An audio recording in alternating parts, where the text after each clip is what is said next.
Sure. Well, my very first CMA Music Fest would have been Fanfare in '95 as a volunteer, as a CMA volunteer.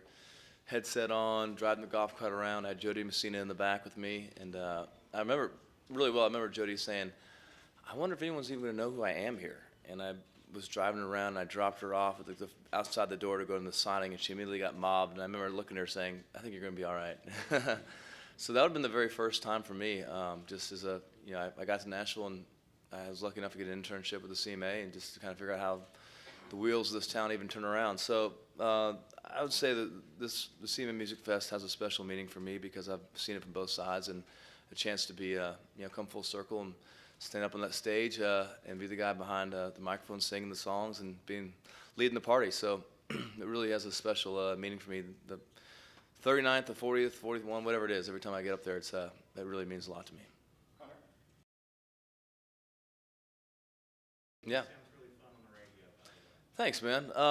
Yeah, Up on the Ridge, the album preceding this one will always be a record that kind of will define, for me personally, will be one that I'll look back to as a definitive moment in my career. It's a tough record for me to follow just because it really was pure. There's nothing about that record that had anything commercial to do with it. It was just strictly for, made a record just for myself that luckily enough my fans really dug, and a lot of folks in the community liked as well. So I'm coming off that record, making this one, trying to really keep those instruments that I love about country music, the banjo, the fiddle, the dobro, the mandolin, heavily involved, but also mixing in the stuff that I love to do out there, which is go out there and rock. So bringing the electric guitars and the drums and electric bass, and trying to make a record that mixes what I love about bluegrass, the energy of bluegrass, what I love about country music, the great songs, and what I love about rock music, the energy of it, and mash it all together and see it comes out. So you'll have a mixture of songs like Am I the Only One, plus a whole gauntlet of stuff. So just really having fun working on it, and taking my time. I've been writing songs. I've probably written 50, 60 songs and listened to over 2,000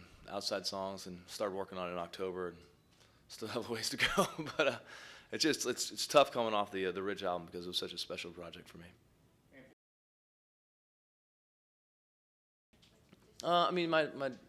My daughter Evie, she's 2.5. I want her to come down there tonight because she just loves being out and about and seeing stuff, and she's got a real gregarious personality and loves being around music. It's everywhere she goes. I think about me when I was growing up.